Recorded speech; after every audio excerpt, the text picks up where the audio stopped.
Welcome to the Throwback review series here on XperiaBlog.net. We're going to kick off this series with actually a device which never has been released. It's believed to be called the Z700. It's actually already branded with Sony Ericsson, as you can see here.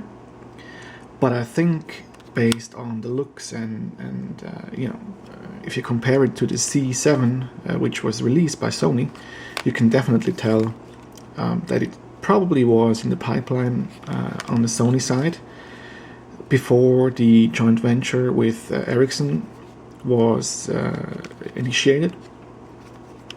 You can see those two devices look very similar.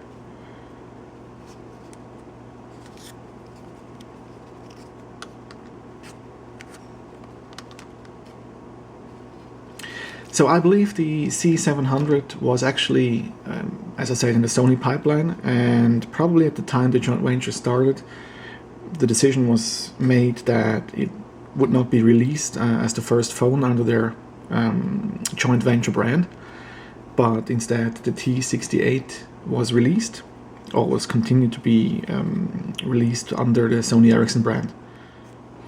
Okay, let's turn this Z700 on. It's actually one of the few prototypes I'm aware of that has a somewhat functional firmware on it, and you are going to see it's not very stable or not very fast.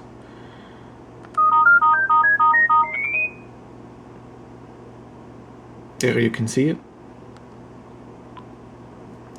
Okay, so basically if you look at the menu, it has a color display, which was back at the time when the joint venture Sony Ericsson was founded. I believe Ericsson was one of the first ones that came to the European market, at least, with a color display.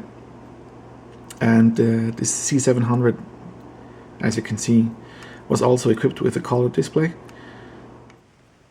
Just to give you a quick walkthrough, what Sony had available on the Z7 is this dial wheel here. It's actually you can dial up and down, but you can also go back and forth. So it has kind of three dimensions. And let me show you what this early menu here looks like. It uses these round balls that turn.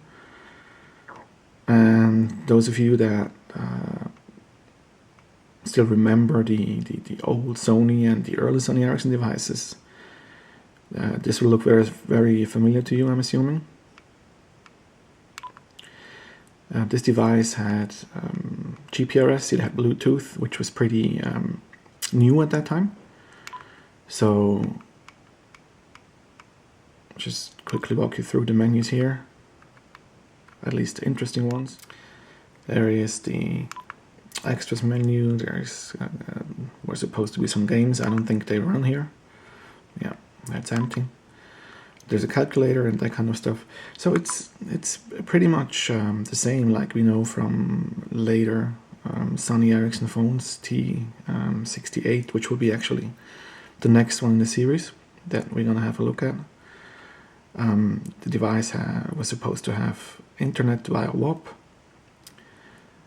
It was able to run Java programs and games. For the messaging part, obviously text, SMS, but also email. There were sounds. I don't think there was a music app yet at this time. And that's about it. So that's it for the Sony Ericsson Z700. Thanks a lot for watching. I hope you like this little travel back in time to the very beginnings of the Sony Ericsson company.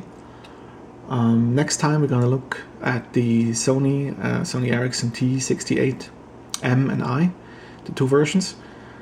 Until then, see you.